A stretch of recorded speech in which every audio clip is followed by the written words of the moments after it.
So ఈ వసూలు పరిస్థితి ఇలా ఉంటే నెక్స్ట్ ఆంధ్రప్రదేశ్ రాష్ట్రానికి పరిశ్రమలు తెచ్చే దిశగా కూడా ఈ నెల 19వ తారీఖు దావోస్ పర్యటనకు వెళ్తున్నారు ఏపీ సీఎం చంద్రబాబు నాయుడు గారు. గతంలో వచ్చినవి గ్రౌండ్ అయ్యే అవకాశం ఉందా? ఇప్పుడు కొత్తగా పరిశ్రమలు వచ్చే అవకాశం ఉందా? ఇప్పుడు తీసుకొచ్చేటువంటి పరిశ్రమలకి మళ్ళీ గ్రౌండ్ కావాలంటే దానికి ఎంత టైం తీసుకునే అవకాశం ఉందంటే ఓవరాల్గా అసలు ఆ పర్యటనకి సంబంధించి ఏం చెప్తారు సార్? సార్, మనం దావోస్కి వెళ్ళడం సర్వసాధారణం. వెళ్తున్నారు. గత 10 ఏళ్ళు బట్టి చూస్తున్నాం. ఈ ప్రభుత్వం ఆ ప్రభుత్వం అన్ని చేశారు. ఓవరాల్గా నేను ఎప్పుడు చెప్తున్నట్టు 33 లక్షల కోట్ల ఇన్వెస్ట్మెంట్స్కి తెరలేపి కూర్చున్నారు. అందులో ఎండ్ వస్తే అన్ని వస్తున్నాయి. లెక్కలతో సైతం స్టాటిస్టిక్స్ ఆర్ ఎవ్రీథింగ్. ఓదరగొట్టే వాళ్ళకి వర్సెస్ ఎగ్జిక్యూషన్ చేసిన వాళ్ళకి కంపారిజన్స్ నేను చెప్తూనే ఉన్నా. ఈసారి విదూరంగా ఈసారి భోగనిశాలలో పేపర్ వేగంగా దావోసిన ఇండియా తీసుకొచ్చేస్తానని చెప్తున్నారు నేను. సరే, అదొక ఎత్తి అయితే ఇప్పుడు మనకి గతంలో చూడండి, ఆ మలేషియా వాడు కడుపు కొట్టి లక్షద్వీప్లో కుర్చేసి కూర్చుంటే నరేంద్ర మోడీ గారు జీఎస్టీ పెరిగింది కాస్త. ఈసారి అయితే మళ్ళీ 10,000 మంది. అలా ప్రతిసారి ఓ దావోస్ పర్యటనలకు వెళ్తున్న ముఖ్యమంత్రులు లేదంటే అడవాడి చేస్తున్న కేంద్ర ఆర్థిక మంత్రులు ఇవన్నీ మనం గమనిస్తూనే ఉన్నాం అత్యంతం. కానీ అవుట్కమ్ ఇప్పుడు దానికి కళ్ళ ముందు గల్లా జయదేవ్ గారిని ఇక్కడ ఆపుకోలేక రాష్ట్రంలో ఇదే ముఖ్యమంత్రి కదా, నెక్స్ట్ వచ్చింది మన గవర్నమెంటే కదా, ఎందుకు మా ఓనర్లో పెడుతున్నాం అని ఆపగలిగారా? దావోస్ ఆల్మోస్ట్ వేదికగానే కదా అక్కడ ఒప్పందాలు జరిగి మహబూబ్నగర్లో గ్రౌండ్ అయింది. ఇవన్నీ గమనిస్తూనే ఉన్నాం అందరం. ఎవరికి ఏం తెలియనట్టు పిల్లి కళ్ళు మూసుకొని పాలు తాగినట్టు కాకుండా ఈసారి మన అదృష్టం ఏంటంటే అలా పరకాల ప్రభాకర్ లేడు. ఆ కొత్తిమీర కారం, గోంగూర కూర, పప్పు, వీళ్ళు ఎలివేషన్లు అయితే చంద్రబాబు గారు కోట్ వేసుకోరు. అక్కడైతే -డిగ్రీలో చలి ఉంటుంది. చంద్రబాబు గారు కోట్ ఎప్పుడు వేసుకోరు. ఆయన ఎప్పుడు ఆయన డ్రెస్ కూడా అలాగే ఉంటుంది. ఒక్కొక్కరితో ఒక్కొక్క విధానం ఉంటుంది. గాంధీ గారు ఎప్పుడైనా కోట్ వేసుకోవడం, గాంధీ గారు స్వతంత్ర ఉద్యమంలో ఆ భారతదేశానికి వచ్చిన తర్వాత బారిస్టర్ వృత్తి వదిలేసి స్వతంత్ర సమరంలో ఉన్నప్పుడు ఆయన వేష భాషలు ఏమైనా మారే? ఒక్కొక్కరితో ఒక విధానం ఉంటుంది. కానీ ఎలివేషన్స్ కోసం మీరు ఏది పెడితే అది మాడితే మాత్రం ఎవరి దగ్గర ఆన్సర్స్ ఉంటుంది. కానీ దావోస్ పర్యటన యొక్క అవుట్కమ్ మీద స్ట్రెస్ చేద్దాం మన దగ్గర. గతంలో గల్లా జయదేవ్ గారి లాగా చేతులారా మన రాష్ట్ర మనిషిని, రాష్ట్రకి సంపద కారకమైన ఈ అమర్రాజా బ్యాటరీలు అడిగి వదులుకోవడం సమంజసం కాదు. ఈసారైనా కొంచెం స్ట్రాటజికల్ మూవ్స్తో ముందుకెళ్తే బాగుంటుంది. కానీ సార్ దావోస్ పర్యటన మీద కూడా ఎక్స్పెక్టేషన్స్ కూడా చాలా ఎక్కువ ఉన్నాయి సార్. ఎందుకంటే రీసెంట్గా లోకేష్ గారు అమెరికా పర్యటన వచ్చారు. అమెరికా పర్యటనలో దాదాపుగా అమెరికాలో ఉన్నటువంటి ఆల్ కంపెనీస్ ఈవోస్తో మీట్ అయ్యారు, అన్నీ చేసి వచ్చారు. దాదాపుగా 1,00,000 కోట్లకు ఒప్పందాలు జరిగినాయి. ఇవన్నీ కూడా రేపు దావోస్లో అగ్రిమెంట్లు జరుగుతాయి అనేటువంటి క్యాప్షన్తో తిరిగి వచ్చారు.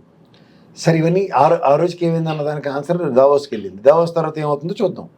సార్, దావోస్ ఒప్పందాలును మన సిఏ సమిట్ల ఒప్పందాల గురించి ఎవరికి అప్రహెన్షన్స్ లేవు. ఒప్పందాలు చాలా బ్రహ్మాండంగా చదువుతున్నాయి. దానికి అన్ని ప్రభుత్వాలకి ఆయన 2 సమిట్లు చేసిన దాన్ని ఒక సమిట్లో చేసి చూపించారు. 13.5 లక్షలు అవుట్కమ్ చెప్పండి సార్. ఈ 5 సంవత్సరాలకి ఒక ప్లానింగ్ ఇవ్వండి. ఈ గ్రౌండ్ 33 లక్షల ఒప్పందాలు ఉన్న ఆంధ్రప్రదేశ్ రాష్ట్రానికి 2 ప్రభుత్వాల పరంగా ఈ దావోస్ కొత్త పర్యటనలో మీరు అన్నట్టు 1,00,000 కోట్లు ప్లస్ ఇంకా అనదర్ ఎక్స్పెన్సెస్ ఏవైతే ఉన్నాయో వీటికి ఒక ప్రణాళిక పట్టుకోవండి. సో ఇయర్ జూన్ కల్లా ఇది, సో ఇయర్ ఏప్రిల్ కల్లా ఇది, సో ఇయర్ మార్చికి ఇది, అలా మాకేమండి ఇచ్చినప్పుడు ఎవరికి బాధలు ఉండవు. ఇవాళ విదేశీ పర్యటనలే మిగులుతున్నాయి. ఒకడు కోట్ వేసుకోలేదని, ఒకడు కోట్ వేసుకున్నాడని, ఒకడికి ఇంగ్లీష్ వచ్చాని, ఒకడికి ఇంగ్లీష్ రాదని, ఒకడేమో కొత్తిమీర కారం తినడని, ఈ శాతం మీద డిస్కషన్లు అవుతున్నాయి. అవునంటారు కదా. గతంలో కళ్ళ ముందు అమర్రాజా బ్యాటరీ పోయిన దాని మీద చర్చ పెట్టమంటే అలా కరకంబాడిలో పొల్యూషన్ కంట్రోల్ బోర్డు వెళ్ళిన దానికి దీనికి ఏమైనా సంబంధం ఉందా? ఇవాళకి నడుస్తుంది కరకంబాడి కంపెనీ అమర్రాజా బ్యాటరీస్ది. కానీ ఇక్కడ వెళ్ళిపోయిన రీజన్ ఏంటి చెప్పమంటే అది చెప్పరు. అవును, తెలంగాణకు వచ్చినందుకు కేటీఆర్ గారు మాత్రం శుభాకాంక్షలు చెప్పారు. అదే చెప్తున్నా. సో ఇవన్నిటికీ ఏంటంటే రీజన్స్ అంటే అక్కడ ఏదో చెప్పారు, వీళ్ళు తపేలా పేపర్లు రాయడం, న్యూస్ డిబేట్లో పెట్టారు. దానికి వాస్తవానికి దగ్గర ఇప్పుడు ఇయర్ కూడా pollution control board Telugu Desam government వచ్చిందని వెళ్ళొద్దని నేను చెప్పరు కదా. అంతే కదా. Part and parcels of the respective government. అది రౌండ్ రొటీన్ చెకప్స్ జరగాలి. అది ఆ బ్యాటరీలో నిత్యం వెళ్ళి ఆ నీళ్ళలో కలిసి ఆ చుట్టుపక్కల ప్రాంతాలు ఏమైనా ప్రభావితం చేస్తుంది అన్నది రెగ్యులర్ రొటీన్ చెకప్. కానీ మనం మాడాలి కాబట్టి మాడుతూ ఉంటాం, అది కాదు. సో ఈ దావోస్ పర్యటన తదనంతర సారాంశం అయినా సరే నరేంద్ర మోడీ గారు లక్షద్వీప్లో కుర్చీ వేసుకుని కూర్చుంటే ఎలా పెరిగిందో జీఎస్టీ అందరికీ తెలుసు. అంటే టూరిజం హబ్ టర్న్ అవుట్ అవుతుంది దగ్గర. అట్లాంటి ప్రక్రియలకి ఇవాళ చంద్రబాబు గారు ఏమైనా తెరలేపితే మాట్లాడవచ్చు. లేకపోతే మళ్ళీ చూడండి, నీటి బుడగలా పెరిగిన జీఎస్టీ టక్కని వాళ్ళు 50% స్లాష్ అయ్యి మొమెంటం ప్లేయర్ అప్ చేయడానికి ప్రధానమంత్రులు, ముఖ్యమంత్రులు చేస్తున్న గేమ్ షోస్ కాదు కదా. రాష్ట్ర ప్రయోజనాలు శాశ్వత పరిష్కారంలో ఆలోచిస్తే దాన్ని బట్టి మనం we can definitely take a call on this and will see through that it will definitely happen. అంతకన్నా ఇంకేం. కానీ అసలు నారా లోకేష్ గారి పేరు దావోస్ పర్యటనలో ఎక్కడ వినిపించట్లేదు. ఓన్లీ చంద్రబాబు నాయుడు గారు మాత్రమే పర్యటనకి వెళ్తున్నారు అనేటువంటి వార్తలు వస్తున్న నేపథ్యంలో అమెరికాలో మాట్లాడుకుని వచ్చినటువంటి నారా లోకేష్ గారు దావోస్కి వెళ్ళకపోతే అవన్నీ ఇక్కడ అగ్రిమెంట్లు అయ్యే అవకాశాలు ఉన్నాయా? ఎంతవరకు ఉంటారండి? ఐటీ మినిస్టర్ కదా, గ్యారెంటీకి వెళ్తాడు. వెళ్ళకుండా ఎలా ఉంటుంది? వెళ్తారు వాళ్ళు. ఒకవేళ తండ్రి గారు వెళ్తున్నప్పుడు ఆయనకైనా అప్పచెప్పి వెళ్ళొచ్చు. ఆయన వెళ్ళడం వెళ్ళకపోవడం అనే కాన్సెప్టే కాదు. అగ్రిమెంట్స్ అయినవి అవి గ్రౌండ్ ఎప్పుడు అవుతాయి చెప్పండి. ఎందుకంటే దావోస్ పర్యటనలు, సిఏ సమ్మిట్లో అగ్రిమెంట్లు కంటిన్యూస్గా చూస్తున్నాము. Yes sir. కానీ అవి గ్రౌండ్ అయ్యే దగ్గరకు వచ్చేసరికల్లా మీ ప్రభుత్వంలో 39,000 కోట్లు చిల్లర, గత ప్రభుత్వంలో 1,103 కోట్లు, ఇంకా అక్కడ వాక్యూమ్ 32 లక్షల కోట్ల పైచీలకి ఇంకా వాక్యూమ్ ఉంది. ఇది కదా నీడ్ టు బి ఫిల్డ్. దానికి ఒక ప్లాట్ఫామ్ వేసి దానికి ఒక ప్లానింగ్ ఇస్తే మీరు ఇంకొక ఎక్స్ట్రా 1 lakh crores యాడ్ చేస్తున్నాం, లేకపోతే 2 lakhs crores చేస్తున్నాం దావోస్ పర్యటన త్రూగా యాడ్ చేసిన దానికి we don't have any apprehensions.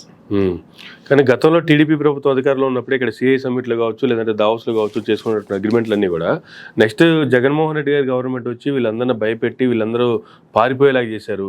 కానీ ఇప్పుడు వాళ్ళందరినీ మళ్ళా రాష్ట్రానికి తీసుకొచ్చే ప్రయత్నాలు జరుగుతున్నాయి, మాట్లాడుతున్నాం, ఒక్కొక్కరితో మళ్ళీ ఇంటరాక్ట్ అవుతున్నాం అనేటువంటి. ఎలా అవుతుందండి మరి? గ్రాసిమ్ కంపెనీ ఎలా వచ్చింది?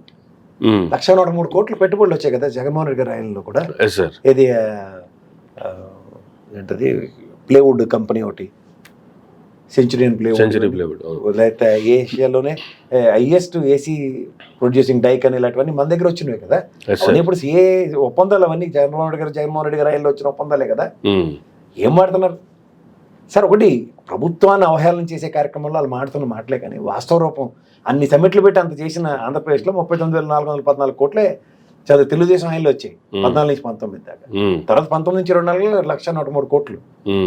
అవన్నీ పాత ఒప్పందాలు కొత్త ఒప్పందాలు సమన్వయం కదా. ఎవడండి రాష్ట్రం నుంచి పారిపోమని చెప్తారు? ఎవడైనా అన్నం తినేవాడు మాడవలసిన మాటలేనా? గుజరాత్ తరలించుకుని పోతున్న దగ్గర ప్రతి రాష్ట్రం నెత్తినోరు కొట్టుకుని పోతుంది. ఇప్పుడు మీరు ఆ పీపీఏ ఒప్పందాల విషయంలో, సోలార్ ఎనర్జీ విషయంలో జగన్మోహన్ రెడ్డి గారిని ఎంతలా అపవాదం చేస్తున్నారు కదా.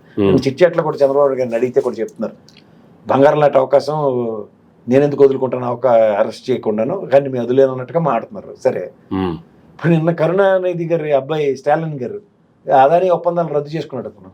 అవును, మిగిలిన రేట్లతో కంపేర్ చేసి. మరి మీకు కూడా వెసులుబాటు ఉంది కదా రద్దు చేసి దాని మీద యాక్షన్ ప్లాన్ అయితే చెప్పండి. అంతే కదా. అవేవి మాట్లాడకుండా ఆ మాటకు వస్తే మీ ఒప్పందానికి ఈ ఒప్పందానికి రేట్ డిఫరెన్స్ క్రిస్టల్ క్లియర్గా కనబడుతుంది కదా. ₹6.49 ఎక్కడ, ₹2.40 ఎక్కడ. సో ఈ డిఫరెన్స్ లో ఎవరిని ఇచ్చేయాలి? ఆనాటి రేటుకి మీరు అనుగుణంగా మీరు ఒప్పందాలు చేసుకున్నారు, కొత్త రేటుకి అనుగుణంగా పాత ఒప్పందాలు రద్దు చేసుకుని ఏం చేసాడు? అదే కదా మాడుతుంది. దీంట్లో కేసులు స్టడీలు, అమెరికాలో కేసు నడుస్తుంది కదా, అదానిలో లోపల లేదు ఇంకా ఇత్తాళ్ళు. ఏడ జగన్మోహన్ రెడ్డి పేరు చెప్పారని మీరు రాసుకున్న కథల ప్రకారం ఏం మాడతారు? ఎఫ్ఐఆర్ రిపోర్ట్లో చదువుతాం ఎక్కడైనా Jaganmohan Reddy AP state government అని కూడా రాలే. Done an agreement with respect to AP state. కానీ పరిశ్రమలు రావాలన్నా, రాష్ట్రం అభివృద్ధి చెందాలన్నా కంటిన్యూగా టీడీపీ గవర్నమెంట్ ఉంటేనే నెక్స్ట్ వచ్చే వాళ్ళు కూడా వస్తారు, పెట్టుబడులు గ్రౌండ్ అవుతాయి అనేటువంటిది వీళ్ళు ఇప్పటి నుంచి చేస్తున్న స్లోగన్స్ అంటారు కదండి. దేశం మొత్తం మీద ఇండస్ట్రియలైజేషన్ 18% దగ్గర 16.3% ఆంధ్రప్రదేశ్లో ఇండస్ట్రియలైజేషన్ జరిగింది కాబట్టి ఈజ్ ఆఫ్ డూయింగ్ నెంబర్ 1లో ఉన్నాం మనం. చెప్పనండి అన్నమాట కాదని అని గణాంకాలతో ప్రూవ్ అవుతుంటే అవుట్ ఆఫ్ ద బాక్స్ రాజకీయాలు మాట్లాడుతుంటే ఎక్కడి నుంచి ఎవడు మాడగలరు? ఎందుకు మాడాలి? ఇది గమనించమంటున్నారు. అందుకని right sir, thank you sir, thank you very much అండి. ఇదండి ఈనాటి ఇంటర్వ్యూ. మరొక ఇంటర్వ్యూ మళ్ళీ కలుద్దాం. చూస్తున్నానండి మెరా మీడియా.